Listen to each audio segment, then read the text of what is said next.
I was like, do you think you have a big enough shoulder? Which one is she? She's the one with the shoulders. Oh my God, she will lift. I wouldn't want to meet her in a dark alley. I'll just say that.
Why is Becca looking at me?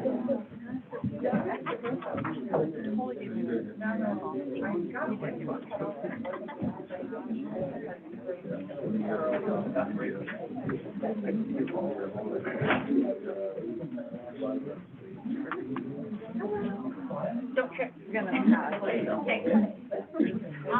another pad? Chili?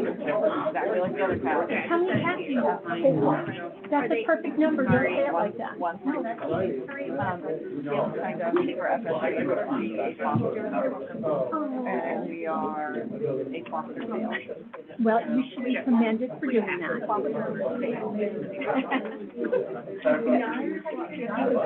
Oh, they love them. They play with them. They go for dinner. It took about 48 hours. Now the cats love them. Runs around the dog. They may end up being Yeah. Hello.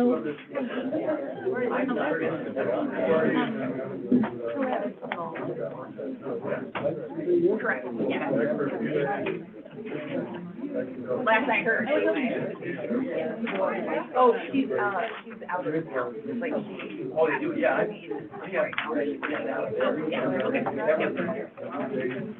Maybe she sent somebody. Hello. Yeah.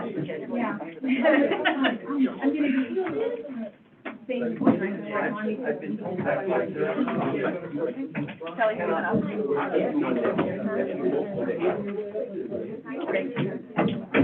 Sorry. Have you been up? That's okay, I'll just. I just wanted to open we did. I know, right after. How's the new lift? Is the new lift pretty cool? It's super cold for my. I mean, it's not great. Well, it's fast. It's fast, but it's above the line. Yeah, it is really. Get up there really quick. It has great access to. What 3 minutes freeze on every lift. Yeah, but like when it's a 10-minute ride. Yeah. I remember I can take a nap on the fifth one. Yeah, it's cold. I know. I'm like, I'm waiting. I'm not. I have no intention. But I like great access to the back side. When that happens. When it's open. Yeah. When that thing opens. Because usually not so. February. You're staying here so low. But yeah, I mean, it's fun. Is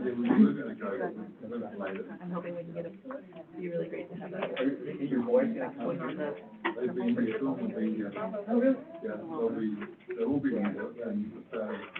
probably won't happen. I mean, The trouble is, other than the quad. yeah. You know what the rarest thing?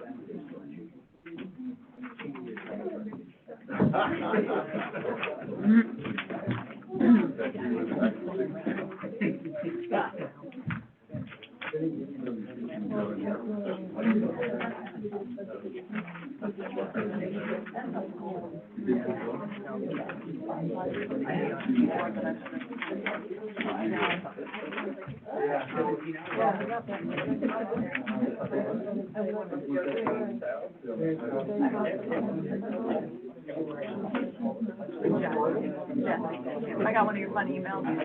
I did. Asking me to go buy, 3 $100. Oh, yeah, me too. And I was like, Joy of having a email account anyway. Well, the good thing is they, English is atrocious, so I knew it wasn't you. right. Thanks for that. So quickly. I know, I was like, oh, maybe she's wanting to go to the gym. What? No, that is not what she wanted. Nope. We can always tell. But I will get, you know what, I'll get your number. We can see it. I know. Encourage you to go.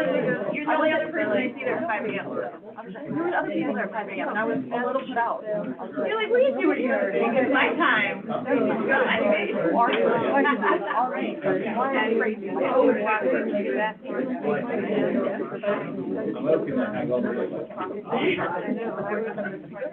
Don't get it all worked out later.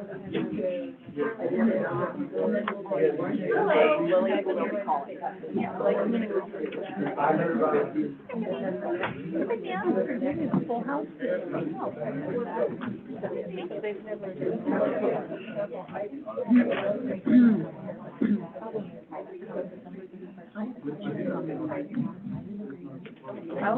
We're like, we did it. No,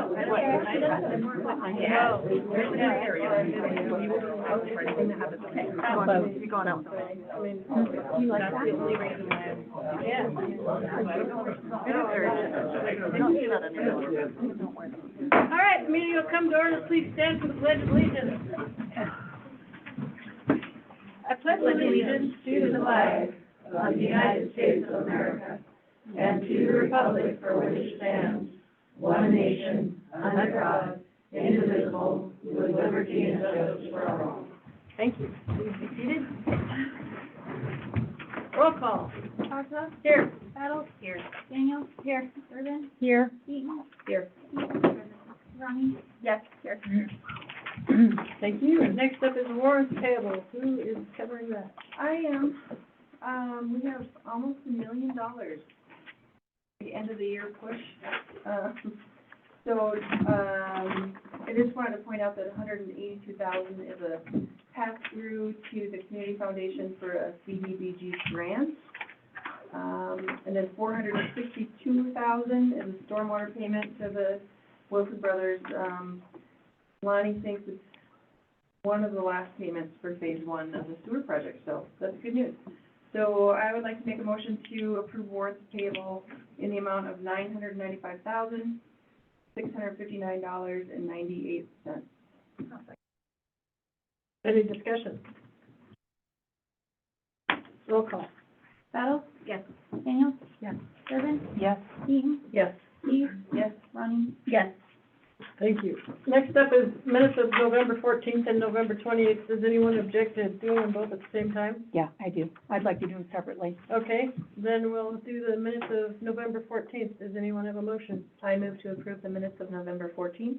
Is there a second? I'll second. Any discussion? Yep. Terry? Okay, so, it's my understanding that these meeting minutes are recorded, reviewed, and then captured for documentation purposes. And really, without being prescriptive, for this to be of historical service to the community, they should accurately reflect our discussions that take place concerning each of the issues. And so what I'm observing as I went through and actually read in detail both of these meeting minutes, is there's a conscious effort to whitewash the meeting minutes and selectively decide whose comments are being documented. So I want to go through, and I'm just going to give a couple of examples why I'm raising this issue. So one of the things is on November 14th on the airport, under mayor's comments. The mayor's personal opinion piece and extraneous documentation that she reads during the city council are routinely included in the meeting minutes and agenda packets. And at the same time, the public has been told on several occasions that during the public comment period, they're not allowed to read letters that they've submitted to the city. So I'm just saying that this is a double standard and it's hypocritical. And then I want to go also to look at the collective bargaining agreement for the police department. If you look at that, I raised a question about pay raises for the officers, and that's not documented. I commented that there was no discussion during the budget review on how much was set aside for pay increases, who would get the increases, or how those increases would be determined. None of my publicly expressed concerns during that city council meeting were captured. I have since learned that others within the city have enjoyed increases outpacing the police department and staff, so I have documented them here. And so I urge my fellow city council members not to approve the meeting minutes from November 14th until they are reviewed again and updated by the city staff. Anyone else have any comments? Discussion? Roll call. Battles? Yes. Daniel? Yes. Urban? No? Eaton? Yes. Keith? Yes. Ronnie? Thank you. Next up is, minutes for November 28th. I move to approve the minutes from November 28th, 2023. Is there a second? No, second. Any discussion? Okay, me. Terry? Okay, so for the November 28th city council meetings, if you go down to the consent of appointment of new public works director, none of the discussion was captured during that. The concern that I raised was regarding the process, not the candidate. There was an outdated job description, a lack of transparency around the process, and the Public Works Committee was not aware even that the process was going on. Interviewing skills of selected interviewers, to me, was in question or should be looked at. None of that was captured. Since then, I have obtained a copy of the Red Lodge Personnel Policy Manual, which is right here. You have to ask for it, it's not on the website, where the and in section 10, recruitment and the selection process is clearly stated. It says, in the event the city requires an employee to be hired, the mayor shall provide notice to the council through written memo of the position title, the job description, and the proposed date of hire, and the proposed pay range.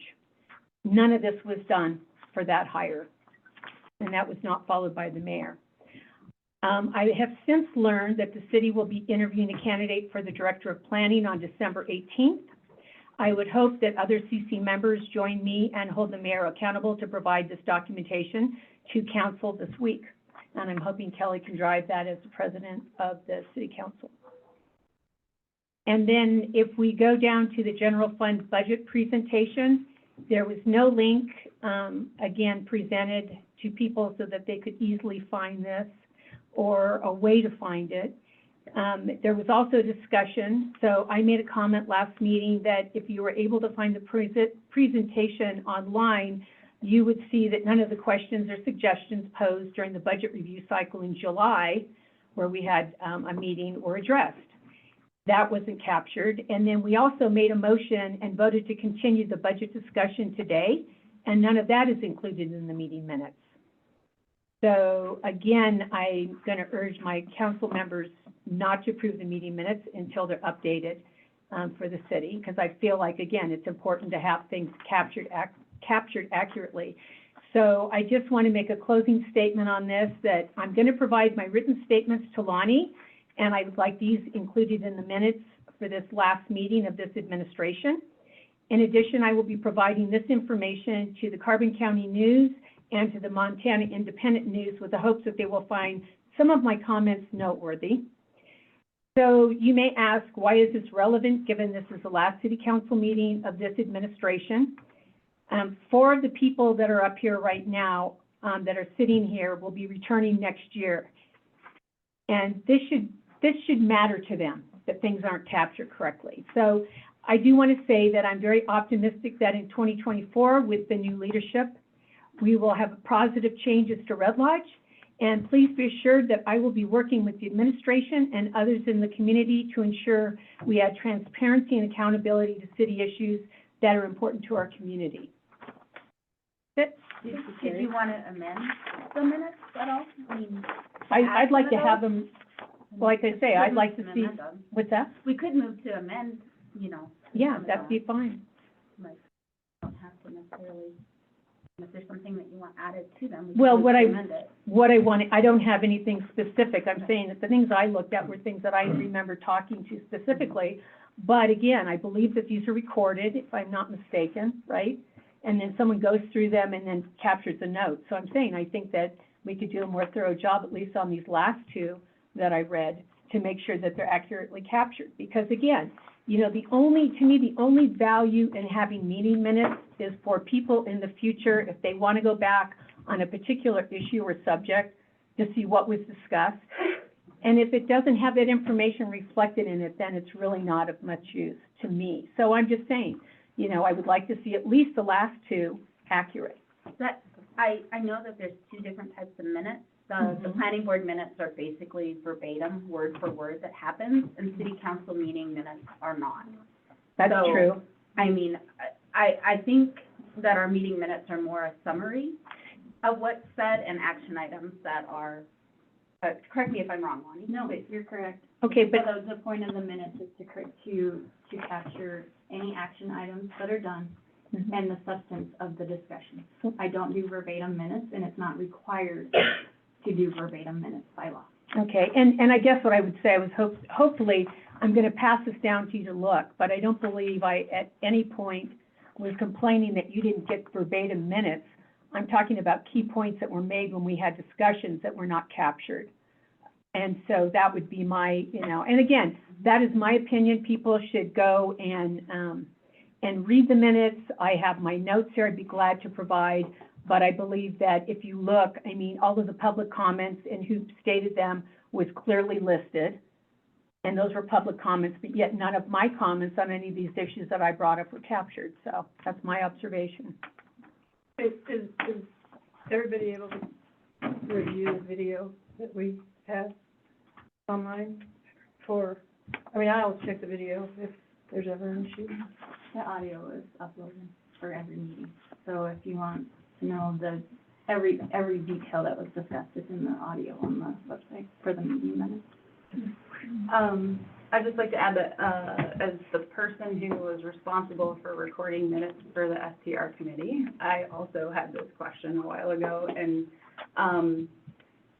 what my recollection and the reason why I'm comfortable voting on these as is because the substance of voting and public hearing and public comment is what needs to be captured here, and we go above and beyond to provide everyone with an audio and, when possible, video, for folks to refer back to for point by point, and,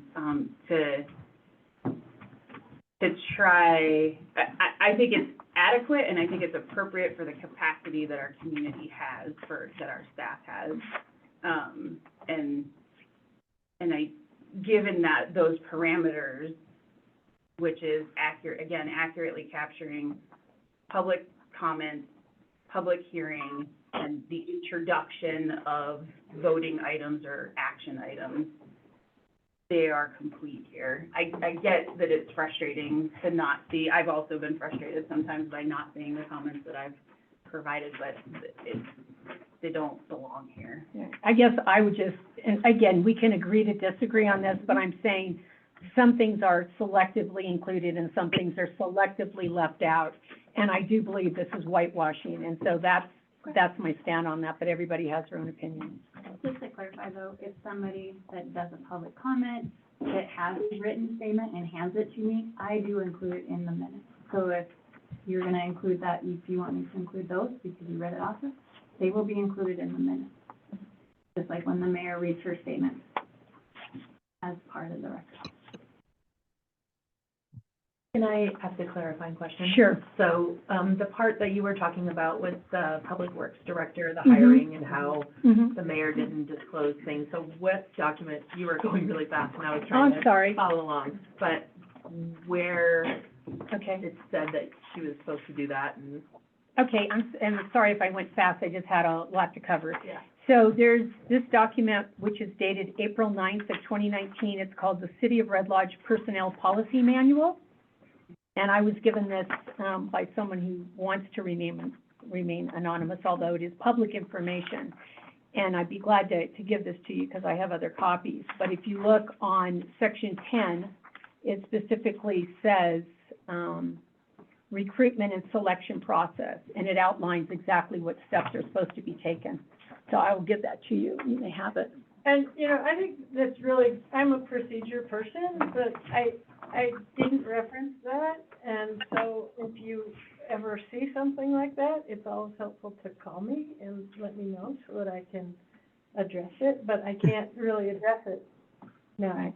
Well, and again, So, thank you. well, you but- can address it now, though, because again, I found this out after the fact, and that was discussed at the last city council meeting. So as I said earlier, now that you're going and you're starting the hiring process or interview process for a planning director, now that I've provided those procedures to you, I'm hoping that you will provide that information to the city council this week. Thank you, Terry. You're welcome. Great. Thank you. All right. Is there any You got the further vote. Oh, yeah. discussion? Oh, yeah, sorry. Roll call. Battles? Yes. Daniel? Yes. Durbin? No? Wheaton? Yes. Lonnie? Yes. Thank you. All right, mayor's comments. First up is use of city-owned land permit for the Songwriter Festival. It's included in your packet. They're merging it a little bit with the Montana Tour, for camping. I don't anticipate any issues with that, so, let me know if you have any comments. Next up is board appointments. We have 2 people who are interested in serving on the Urban Renewal District. Those people are Marcy Dye and Joanne Eder, and so I'd like to appoint them. Marcy's a reappointment, Joanne is a new appointment to the Urban Renewal District. And then the third thing is, project update. In your packet, there's a update that our, engineering firm for Public Works provides. They've started providing this, periodically. It'll be really helpful as we get new council people and, a new public works director, but you should look at it because it gives an update of all the things that the Public Works Department is working on. And so when you drive by a project, you'll have a better idea of where we're at with things. That is most of it. From me, I just want to tell you, I'm filled with gratitude for the opportunity to serve our community. I'm delighted that all you came to this meeting this evening. I hope you all consider serving, and I wish you all happy holidays. So, with that, I have no more comments, and we'll open it up to public comments. So if you have any comments, please approach the podium, follow the law guidelines on the wall, keeping it to 3 minutes, identify yourself, give your address, please keep your comments constructive and lovely. It's not cheery for the season. Hi, Julie Ray, 48 Canyon View. As Terry mentioned and the mayor alluded to, several people, this is the last meeting that you'll be attending as part of city council and the city's administration. And I just want to thank all of you for taking on these roles and responsibilities. Not everyone has the time, the resources, the abilities to serve. And as painful as it is sometimes, this is democracy in action. And I'm a fan of democracy, so thank you, thank you, thank you from the bottom of my heart. And, yeah, a lot of gratitude for what you do up here. Thank you. Does anyone else have a comment? Teresa?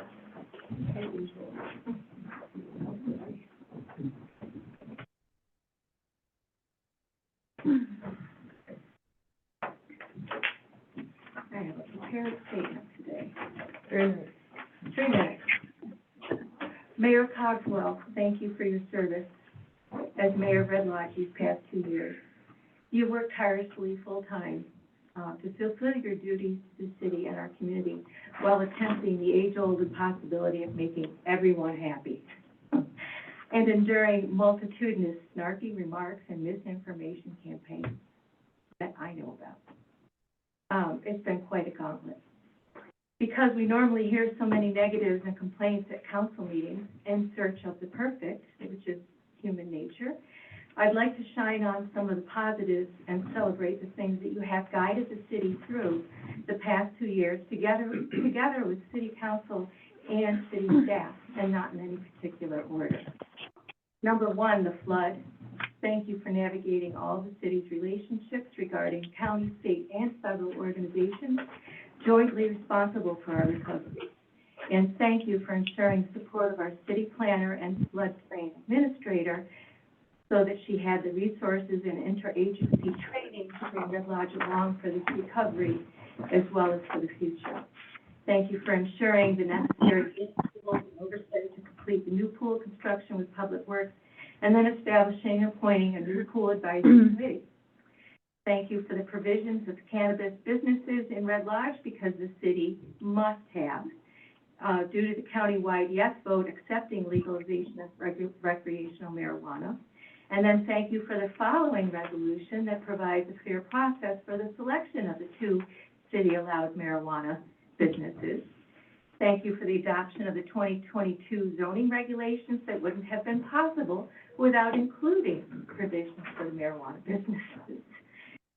Thank you for accepting as mayor and for city staff the responsibilities to review and permit or deny events following revisions of city land use permitting procedures that were promoted through council committee. And thank you for the establishment of the city council serving as the official board of adjustment, because that was never clarified and officially standing. Thank you for the reestablishment of standing committees in lieu of council working sessions and the return of 2 full regular council meetings per month. The acceptance of the recycling operation as part of the city's solid waste management system. Thank you for continuous appointments of city boards and committees so critical to the work of each and that it's not interrupted, and for the creation of the URD agency and STR committees as was mandated by council through ordinance or resolution, all contentious matters.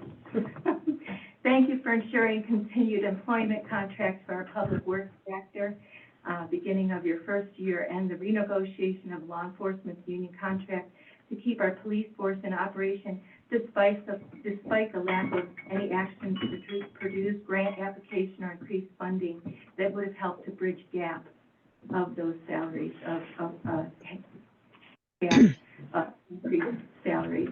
And for practicing your administrative duty to act on an interlocal agreement that was broken, and then promoting awareness and information about the action of the airport board that overstepped the authority granted in that 2018 interlocal agreement, and later for advocating for an interlocal agreement and airport boundary that serves the residents of Red Lodge fairly and protects their best interests, and for finding and replacing our public works director with the best and qualified candidate in a timely enough manner that the current public works director can help with knowledge transfer and a smoother transition. Wrapping up, thank you for your wielding your gavel patiently and respectfully and holding the position so well, despite all the Red Lodge challenges that we've met together, and that we know we'll see you on the bench in the years to come. Thank you, Teresa. Very kind. Any more comments from the public? Beth Hutchinson, 219 West 12th Street.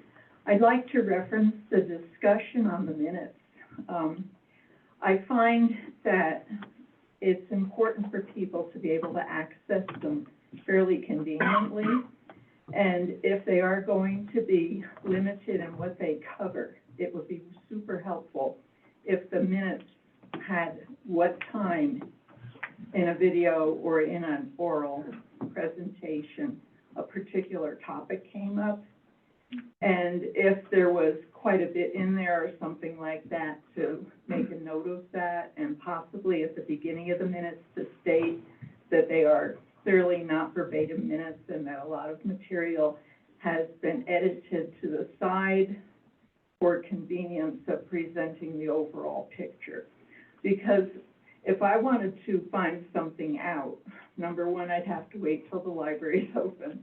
And then I'd have to sit and go through the entire thing. Whereas I know if I'm reading it on paper, I can skim really, really quickly and not miss things too much. So if you would keep that in mind, I think it will be helpful. Thank you, Betty. Does anybody have any more comments? Sandy? Sandy Conley, 307 Hagan Avenue South. I've been thinking about the minutes. The planning board minutes are verbatim. And when you as the Board of Adjustment had that issue in front of you, those minutes were really important to you. If we had done what we did with these minutes and just hit the highlights, you wouldn't have had the information that you needed to make a decision. I honestly think that if a 2-hour planning board meeting with 7 members can be done verbatim, why can't the city council minutes be the same? To me, I think that it would be nice for our citizens to actually be able to see what was discussed, how it was discussed, who discussed it, since Terry represents Ward 2 or, Jen represents Ward 1. When making a decision on how the people worked for them, it would be verbatim in the minutes. And I think it's a mistake to just summarize, because Terry's summary would have been different from Lonnie's or from anybody else's. So I think those should be verbatim, 1. 2, I would also like to thank the mayor, but let's not forget Terry Durbin, who's done a ton of work besides sitting here working on the committees, and Jen Battles. I sat through both of their meetings, and I appreciate the time that they put in just for the meeting, but then all the research that goes into it and watching out for all of us. And you all represent us, so I appreciate you, and enjoy your time off. Thank you, Sandy. Would anybody else like to make a comment? Jen? Jen Katz, 8 North Platte. We've spent 2 years together, so I had to say thank you, because I've disagreed with all of you. I've agreed with all of you. But it's always been civil, and I've felt heard. And so thank you all for your service, for those that are coming back, and for those that are moving on to other things. Thank you very much. Would anybody else like to make a comment? Chelsea? Yeah, work my way over here. Chelsea Susan, 802 North Hauser. I would just like to follow on those minute pieces. I have noticed that there's been times where, though it's summarized, I don't feel that it's always adequately captured. I think that there's good tools, though, to make it easier, because I know it's a lot of work. So just something that, moving forward, yes, agree with, we should make this a little bit more accurate and a little bit more thorough, but also ways that we can do it without putting extra workloads on an already overstressed city. So that is my comment. And again, thank you to those leaving, and thank you to those staying. Looking forward to working with everyone, and I'm sure I'll keep hearing from those that are leaving anyhow. So always welcome. Thank you. All right, any more comments? Are there any comments online? Yes, yeah, I'm here. My name is Sue. Can you hear me, and may I speak? Yes, Sue, but you have to state your whole name and where you live. Okay, my name is Susan. My last name is Bury, B-U-R-Y. Up to October, I lived at 8 Spruce Lane in Red Lodge. I've had to move to Denver so my husband can get medical treatment here. I'm on the board of the Yellowstone Wildlife Sanctuary, and I wanted to say something about that if it's appropriate for me to do so now. Sure, go ahead. Okay. I understood that there was going to be a vote this evening on a memorandum of understanding between the city and the sanctuary, and that would be voted on this evening. And I've asked the council members by email and request that vote be postponed, because it's my understanding that the staff at the sanctuary and also the various building folks that they have been working with have not had a chance to review this memo and really see if it's something that's going to work for the sanctuary. So all I have is a request that if you were going to vote on the sanctuary MOU tonight, that vote be postponed until the sanctuary staff has more time to review it. All right, thank you, Susan. Okay, thank you for your attention. Happy holidays. Any more comments from anyone online or present in the room?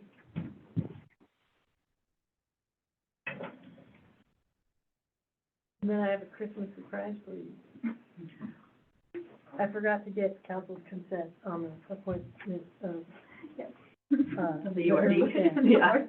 And so, their letters are included in the packet. If, I'd like, motion for a vote on the, first candidate, Marcy Dye.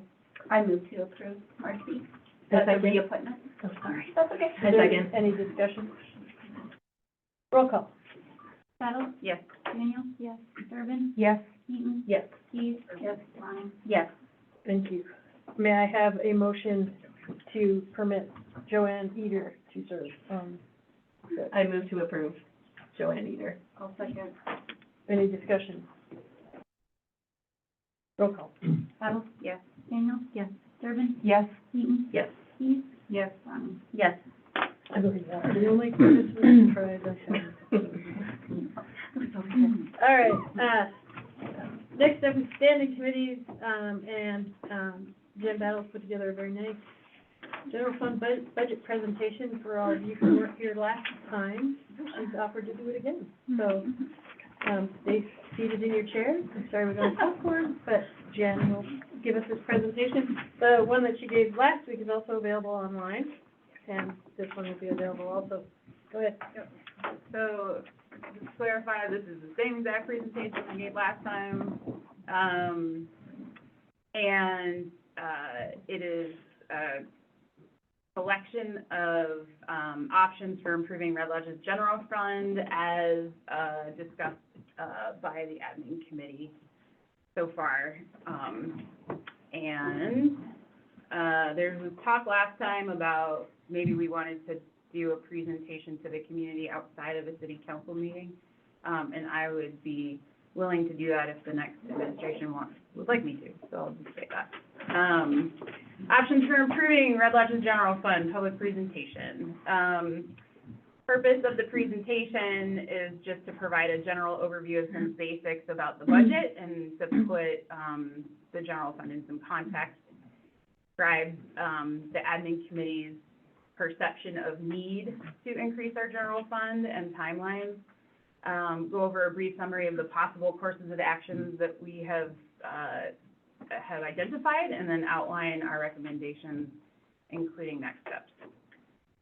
Lonnie, can you minimize the window so that, oh, sorry. The other technology on the other side of the room. A couple of these next few slides should look familiar to you because I copied them from our budget presentation back in July. But essentially, why do we have a budget? So the budget is to fund the programs and the projects of the city, and to establish legal spending limits, to guide staff operations, to prevent financial crisis. And I like to spend a little bit of time on the next slide, which is the calculation that we and every city in Montana have to use to determine what our budget is going to be from the state. And that is the total amount of tax revenue collected from the previous year, plus half the average rate of inflation for the previous 3 years. And I'd just like to point out that by code, that means that our general fund and our budget does not grow at pace with inflation on its own. And that is by design. So, this next slide I left in because,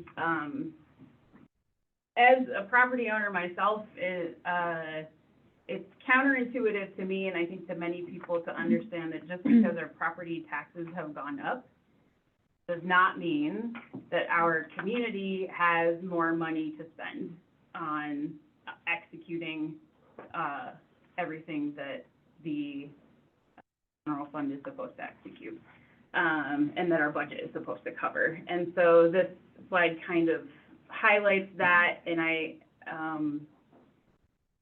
the next slide I think is more poignant, which is just really looking at relative to other municipalities. So these three are tax bills for the city of Red Lodge on the left, Roundup in the center, and Bridger on the right. And relative to other municipalities, the city of Red Lodge right now, our property taxes are extremely low. The proportion of anyone's given tax bill that goes to the city is extremely low, is what I should clarify. And that's for one main reason. We haven't ever raised mills, and no one can figure out how long it's been so long, 30 years or more. And so all that increased property value over the last, say, 30 years hasn't resulted in a proportional increase in the city's revenue, because those properties are paying fewer mills to meet the city's budget. So unlike property values, the city's budget is restricted by law from growing beyond a fraction of inflation unless the voters approve an increase in the budget via a mill levy or other ballot measure. And this community has not done that for decades. And so that's why you see Red Lodge mills are so low compared to communities around us. And if you look at the pie charts at the top of each of these, the city is getting 13.2% of your taxes, whereas folks in Roundup, their taxes, 31% of their taxes go to their city budget, and for Bridger, it's 36, almost 37. So I know it's counterintuitive, but it's really important to understand. And essentially, over time, we are losing our buying power because we haven't raised taxes. And so the next slide shows that, this is a very crude number that, isn't super specific, but essentially total inflation since 2015 has been 29.8%. And if you take the fraction, if you use that formula we just had up there about how we generate what the state allows us to have as a city budget, it's half of that inflation is in there, and so it's almost 15%. I would argue it's probably more at this point. Budget fund structure, we don't need to spend a lot of time on there. That's just all the funds. We should focus on the general fund. So that's what this is talking about. It's the fund used to account for the ordinary operations of local government, and which are financed with property taxes and non-tax general revenues. And so what do we pay for with our general fund? We pay for public safety, we pay for law enforcement and fire protection, we pay for public works, all the streets projects, we pay for parks and recreation, the library, and general government operations. And on the left, you see the revenues side, and that's just a list, but if you go to the next slide, this is our income for, so an interesting thing to point out that I didn't point out in the last meeting, so that blue, dark blue part of the pie on the right, that's your property taxes. So out of a $19 million budget, which we've heard a lot about, our community collectively has a $19 million budget. Most of that money is allocated for water projects, it's grants, it's things that have specifically earmarked. But of our $2.3 million general fund budget, we're paying under $750,000 to support our general fund as taxpayers. And that is a direct result of not increasing taxes. And so all the rest of this pie is paid for by other places. So the next one is general fund expenditures. So this is all the things that we pay for. I've included links, so if you're like, where did you get these numbers, you can go to these places. These are all places you can find on your own, but these are links to take you there faster. You can see how much we pay for what. So the admin committee wanted to describe the need for addressing the general fund shortfall. So some of the things that are affecting the community's ability to, like our ability to just serve the community with the things you're used to enjoying that is provided by the city. So without a bigger pie, we can't provide competitive wages for law enforcement and city staff. We are losing money training new personnel to have them leave the community for better pay. We, we are recognizing that the community members are regularly asking for code enforcement, and that requires adding capacity that we don't have the ability to pay for. Mills-based earmarking, so in the city budget, there's a couple of places where dollars aren't allocated. It's a percentage, it's a mills calculation, so fire is one of them. Because we're not increasing the pie, essentially mills-based earmarking means that over time, the folks that, or the resources that are paid for with mills, they take an ever-increasing slice of that pie. We're not growing the pie. 28 mills this year is a lot more money than 28 mills last year. And so the folks that are mills-based, so fire, the library, the single mill for the airport, like the three, those are taking various slices of the pie because they're mills-based. And then we are just anticipating cost increases for electricity. And that's based on some information that I put at the end of the slide about Northwestern energy rates. So the urgency, why do this now? Unions are urging the city to address wage gap or wage issues as soon as possible to avoid a strike. We heard from the police union reps this year. It was definitely difficult to negotiate that contract this year, and they're expecting the city of Red Lodge to do something to provide longer term relief. Losing money to train new personnel only to have them leave the community, that's been an ongoing problem. And we've lost multiple police officers in particular who we've paid to have them go through training, and they can't afford to continue to live here. As our community grows, residents are growing impatient with the lack of capacity to address code violations. And I think over the last 2 years, all of us have really, the six of us have really heard you, that you're frustrated that what's the point of having laws if they're not going to be enforced. So the mills-based earmarking, I just put an example here. The fire mills for last year were $230,000. This year they're $307,000. And it just makes it very difficult to plan. It makes it very difficult to prioritize for a budget when you've got that kind of fluctuation going on. Northwestern Energy, we paid $142,000 to Northwestern Energy in 2020. We paid $176,000 in 2023, and their estimate is that their rates are going up by 28%. We need to plan for that. And then department heads, I just wanted to point out that in terms of urgency, department heads start negotiating budgets next month, and so it's important to talk about if we're going to address something that will hit the budget next year. Now's the time to be talking about those things. Possible courses of action. We could do nothing. That's always a possible course of action. Doing nothing eventually means services will be cut or will continue to erode and frustrate residents. We could create a public safety district via resolution. We could also generate a ballot initiative to create a public safety mill levy, not subject to mill caps. That would go on the ballot in November of 2024.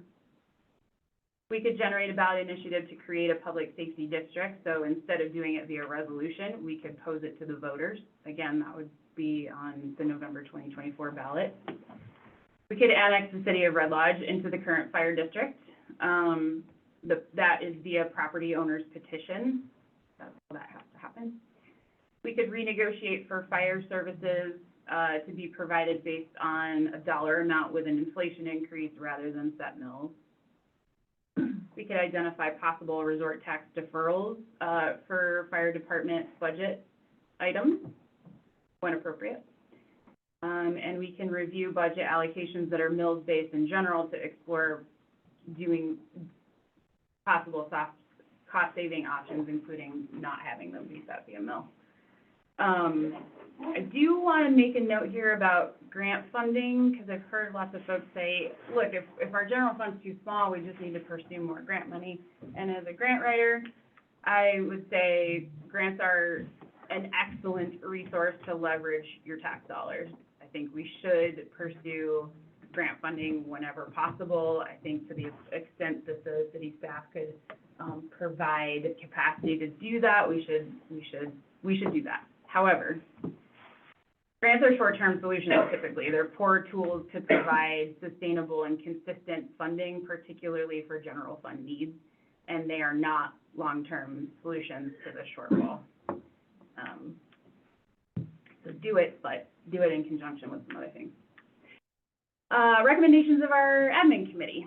We would like to see the city council generate a ballot initiative to create a public safety district and to have that ballot measure put on in November 2024 to allow all of you to decide whether or not we should do that. We would like to support the annexation of the city of Red Lodge into the current fire district. We'd like to renegotiate in the short term, renegotiate for fire services to be provided with some capital expenses moved to resort tax if appropriate. And we'd like to review budget allocations that are mills-based to explore possible cost-saving options. In order to do that, admin committee along with public safety committee and city staff will coordinate with Red Lodge Fire and Rescue to negotiate a new contract for fire services. We are currently awaiting for budget, I believe. Public Safety Committee works with city staff and Red Lodge Fire and Rescue to pursue that annexation. That resolution draft, again, not here tonight because we're waiting on a budget from Red Lodge Fire and Rescue, but would like to see that happen sooner rather than later, and the admin committee is prepared for drafting that resolution. And then admin and public safety committees work with city staff and the union to determine what are the funds actually needed to fully fund the public safety needs of the city, and then develop a ballot language. And that would, developing the ballot language would need to be passed before June of 2024 so that we can move it along. Questions and feedback. So this presentation, along with the presentation that I did back in July, are available on the city's website. This is being recorded. You can check out that audio.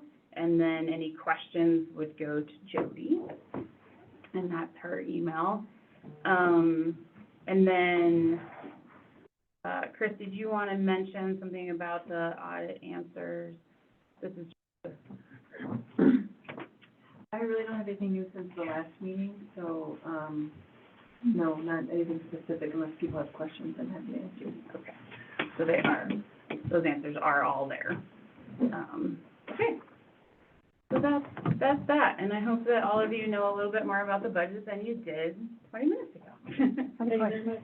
Yeah. Thank you, Jen. I have a question. Yes. So I would like to, I was under the impression, incorrectly so, you did this presentation last time. I was hoping that this second half, that was kind of a primer, and the second half would be actually going over some of the questions that the public had asked and wanted addressed. And since that didn't happen, I want to make some general comments.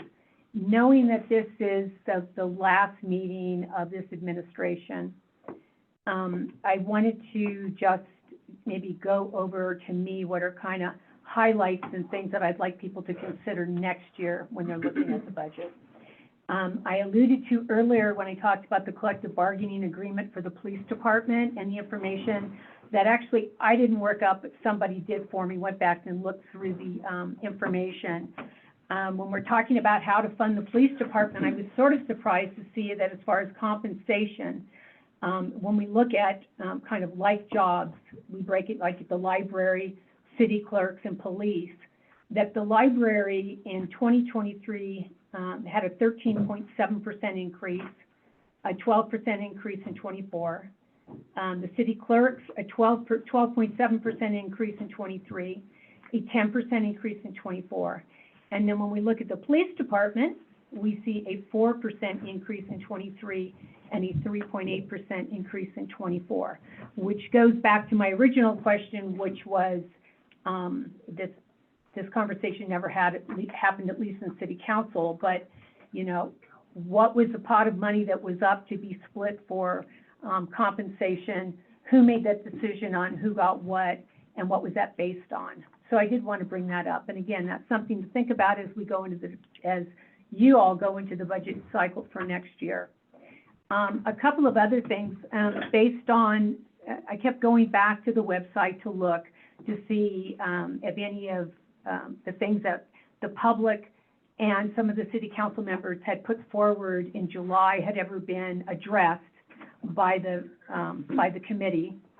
And the one thing, and I don't, maybe you've taken out since now, but I looked this morning, there was a slide in there that showed, that was actually from 2018, I believe Dave Westwood worked on it, maybe you did too, Jen, that showed a progression of how the budget should be vetted and all the different spots that the city council would have input.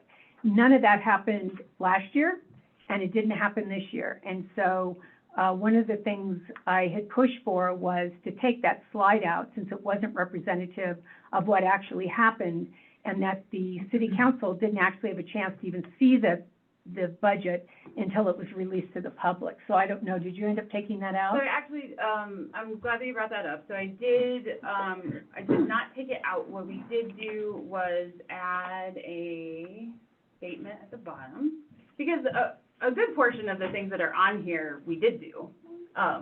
It's not totally irrelevant, but I did put a note at the bottom that says this process is an unofficial best practice. It wasn't actually adopted by city council. It was discussed as a best practice. And I just added this process wasn't fully followed in 2023 due to time and capacity restraints. However, we did accomplish all the steps mandated by state law. In the future, the goal will be to follow the flow chart. Okay, and I guess, okay, I appreciate that, but I guess to make it clear to the public, again, as I'm all about transparency, okay, and accountability. So my suggestion would be is to have your budget presentation that was done for this budget cycle and to accurately reflect what the process was, because that wasn't followed. And I would just like to make it clear that this was Jen's work product, and it was, do you have any questions for her? Yeah, that was one of my questions. I have more. I don't want to make it be a running commentary or critique of her presentation. If we could just get the questions out that she can answer, because, and then maybe when we go to the next budget cycle, you could work with Dave and address your concerns then. Well, in all fairness, these are questions that constituents have been asking me that I also have. And so for the sake of the public, I am asking my questions, and one of the questions I just asked, so let me recap for you, was she going to update the slide in the presentation to reflect what happened during the budget cycle? And so that is a question, and apparently not, and I am just making a comment that I think that is misleading to the public, and if we want the public to understand what's going on, we should be very clear in the steps we took. The second thing... Can I just make a comment real quick? I'm the one who actually said that I think we should leave it in because it didn't necessarily get followed the last 2 years, because honestly, council didn't know that it was even out there. And so I wanted out there on a public record that this was what a prior council felt was the best practice so that we can follow it in the future. Good, good. And so that's why Jen and I and Chris talked today, and that's why we put the little note at the bottom, a disclaimer, as you will, so that it will be out there for next year's council. Okay, so that is, in other words, what you're saying, that's the best practices, but it wasn't done. And I'm saying, if you read the front page on the budget thing for 2023, and you see that slide in there, you would assume that that would be practice unless you read the fine print. So, okay, so we'll let that one, again, I just wanted to point that out, and I'm hoping we can improve that process next year. The next one, and these are all questions that I posed, and I guess Chris answered some of these by email, but I thought it was important because it's things the public have asked. I put on here that it wasn't clear during the public and city council budget meetings that there were concerns after reviewing the audit report last year, which included carryover issues. I only saw responses to the carryover issues and did not see any information/verification on the audit issues listed and how they're being corrected. Specific questions on the audit issues is fair game. And so, again, I don't want to go through every audit issue. I realize that that's, this is the last meeting. But I do want to say that one of the, I thought, more important things that I asked was, on this audit, one of the questions was on here that they had a recommendation there, and I urged a lot of the public, if you're interested in how your money is being spent and what the results of the audit was, get a copy of the audit. And one of the things on here was a recommendation, while it may not be cost effective to do so, this is from the auditors, we recommend the government consider hiring a qualified person to evaluate the auditor prepared financial statements. And then there's responses through all of these, which I believe are from the city, and it says the cost to hire a third party to prepare the financial statements outweighs the benefits. And so my fundamental question on all these responses is, who is the person that wrote this response from the city? And I still haven't had an answer. City staff. Who wrote the response? I don't know who specifically wrote that. I did. Okay, all right, good. Okay, I'm glad. So let me ask you a question, Lonnie. So it says the cost to hire. Yeah, Can I? No, I have a question. Yeah, I have a actually. question. Before you proceed with that, when I talked to the auditor, Kurt Wiss, Mm-hmm. from Olness and Associates, Mm-hmm. he said their firm performs 46 to 50 audits per year. Mm-hmm. And that specific finding is in every single one. Mm-hmm. Municipalities simply do not have the time or the budget to do that. And that is the function that they perform for us. I understand We pay that. them to do that. I understand that. So may I make my follow-on, that's not really the point of my question. The point of my question is that a lot of municipalities get these audit reports, but the ones that I've looked at on the web, a lot of them don't have as many audit issues as we do, and some that are fairly significant, at a significant cost to the city. And so my question is one, who prepared this? And now I understand it's Lonnie, so thank you for providing that information. Mm-hmm. And then it says the cost to hire a third party to prepare the financial statements outweighs the benefits. So I would just like to know where we can find that information, and we should ask this next year, how that was determined and where's the data to support that. So I'll leave it at that, but I think that needs to be addressed next year. So that's it for the audit, but again, there's carryover things in this. There's quite a few very informative and very interesting questions on here that I hope people look at. And then the last one here is I requested a 3-year salary history for department heads. I believe this is a reasonable request that all council members should find relevant, given that we have heard repeatedly that the city staff is undercompensated and the city needs to raise taxes. Please provide this information to me as requested. This information can be used by all city council members in the future as backup data to either support or refute these claims that have been repeatedly made in public. And I thought that was a fairly reasonable request. And so pretty much what I was told here was that the mayor is our chief administrator and executive. Council's job is to be the legislative branch. The research you are asking us to do falls way out of our purview. Terry. However, if this is something you or one of your constituents is requesting, feel free to spend the time yourself to research this. You have access to all the same data that we do, and the budgets are posted online. So, my first comment to this, and I don't know who wrote this, I believe it was Chris, is that, This is outside. no, it's not of out. our- And I would like to come to the conclusion of this discussion. And if council would like to continue this discussion, council is, you can keep going, but this is not This is relevant a to question the on the budget budget. conversation that Jen has provided. And you've mentioned these issues before. I think you've had conversations with other council people. I don't believe you've ever called me, but, I mean, it's beyond the scope of what was posted on the agenda. And I think it would be more appropriate for a budget conversation with the next administration. And if somebody would like to make a motion to either continue with this, it doesn't matter to me, it's your evening, but. I'm going to add, what I would like to do is, and thank you for your comments. What I would like to do is, it's my last question. I'd like to finish what I'm asking. And this was supposed to be a budget discussion, and the reason why this was put on the agenda was because there were so many questions, and I have them all here, ready for Dave for next year. There were so many questions that weren't addressed during the budget cycle, and the whole purpose of having this conversation on the budget was to address the concerns of the public. And so what I am doing is, this again was a rehash of what we did last time. I'm bringing up Get to key your points. questions, please. Please don't interrupt me. The night is not young. And so if you could just get to This your isn't- question, please. Excuse me, I know that you're stepping down, but to some of us that live here, this is important information, and I'm hoping that the public finds that this information is useful to them as we go through the next budget cycle. So I just want to make one comment on this.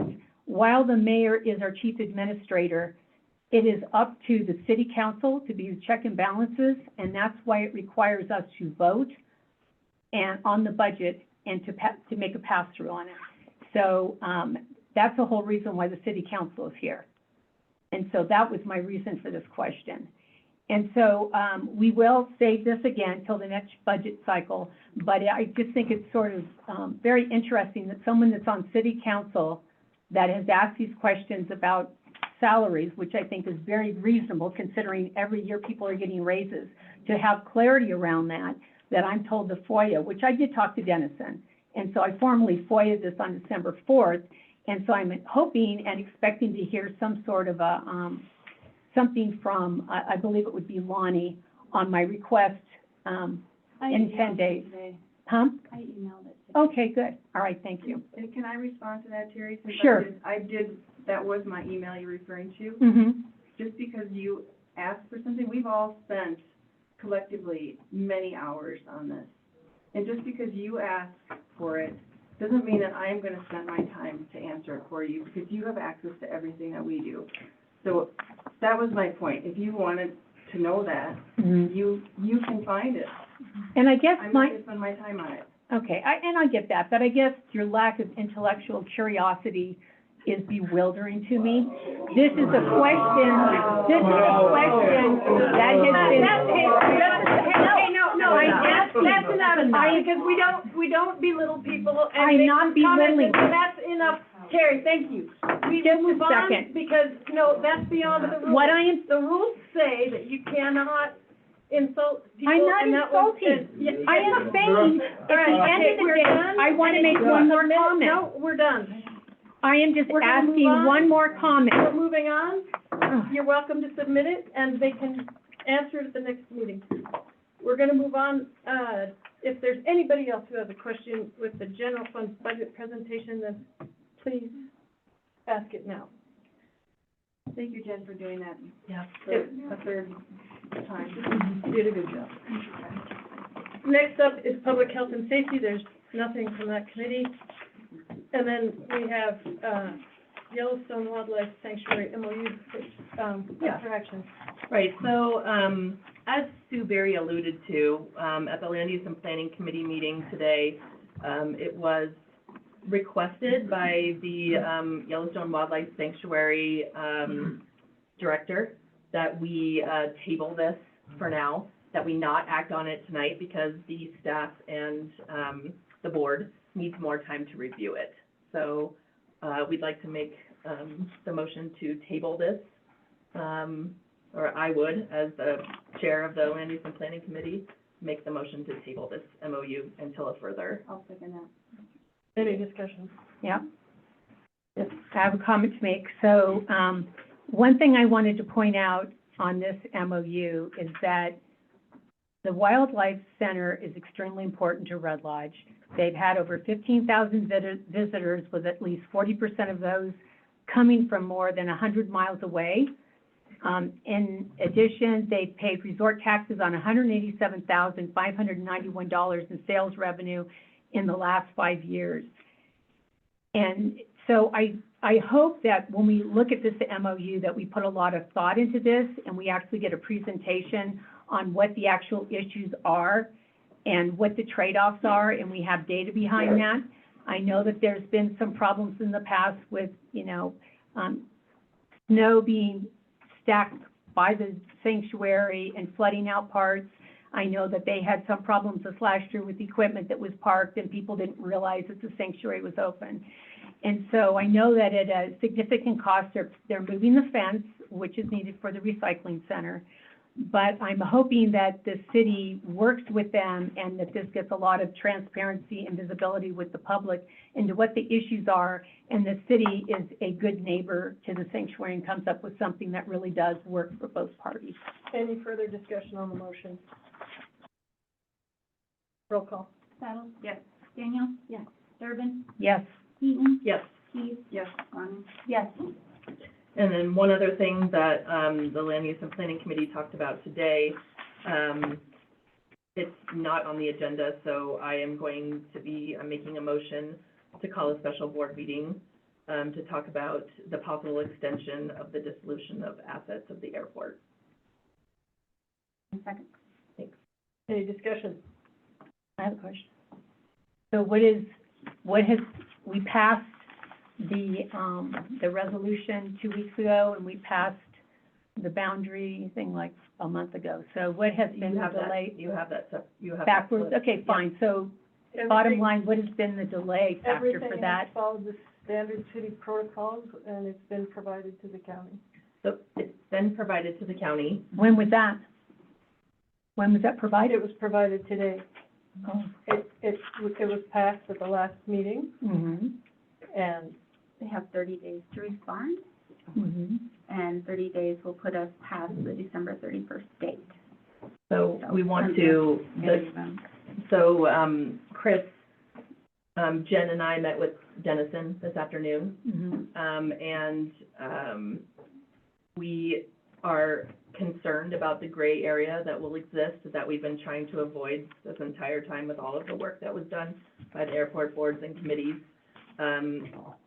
Starting on December 31st, if an agreement has not been signed, then we enter this gray space, where, the city could be held liable for anything that happens up there 100%, because there's no interlocal agreement, Mm-hmm. in place. So what that's why I'm making this motion to call a special meeting, but, within, I would say, we're not having another meeting. We last time voted to cancel the last meeting. So in an effort to make sure that we don't get into this gray situation, I think we should at least have a special board meeting to talk about whether or not, and the pros and cons of extending the dissolution of assets. I have one question, and that is on the timing of when they have to respond. How did the 30 days come up with this? I'm just curious, how are we gonna know how long we need to have this be My prolonged for? understanding is that anytime you have a contract, that they have 30 days to respond. Okay, And was it January 23rd? 23rd is when they're meeting on it. It was the temperature and to the county. okay, Well passed. okay. any further discussion? Roll call. Saddles? Yes. Daniel? Yes. Durbin? Yes. Eaton? Yes. Keith? Yes. Ronnie? Yes, but do we pick the date? So I think what I'll do, I think in just the interest of time, what I'll do is, send out a doodle poll tomorrow to all the council members, and we can try to find a date time that works. Mm-hmm. So this is the last meeting that we're gonna have Courtney with us. So thank you very much, Courtney, for your service to the city. It's been a pleasure working with you. Happy holidays. Are you still there? He's there.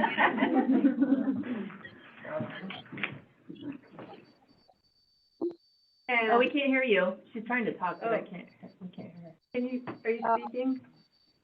Yeah. There you are. Oh, Yep. thank you, and I imagine that you will see me in some fashion in 2024, so until then, but thank you all. Thank you, Courtney. Thank you, Courtney. And then we get to Public Works, and longer goodbye for Jim, because he's been here for 27 years, and he's right down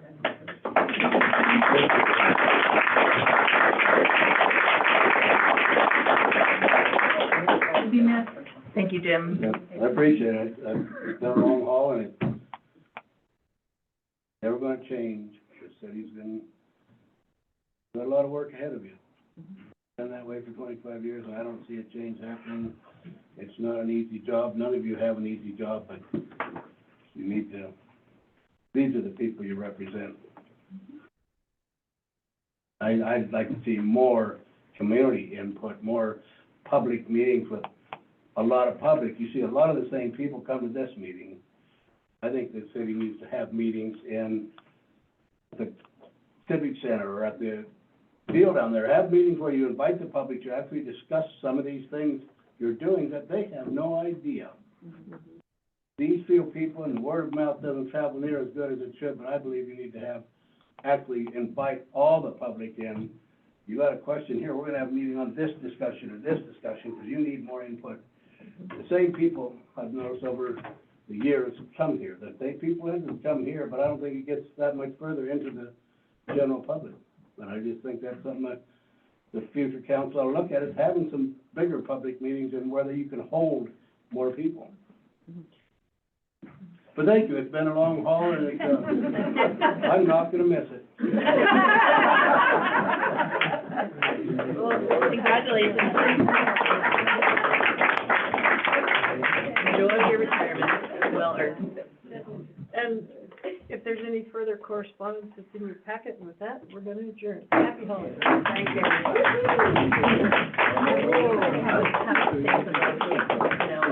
Come on. Okay. Are you thinking of doing it like after public hours? Or like, before the holidays, there is, right? I mean, I don't wanna. No, agree. I don't wanna be here. No.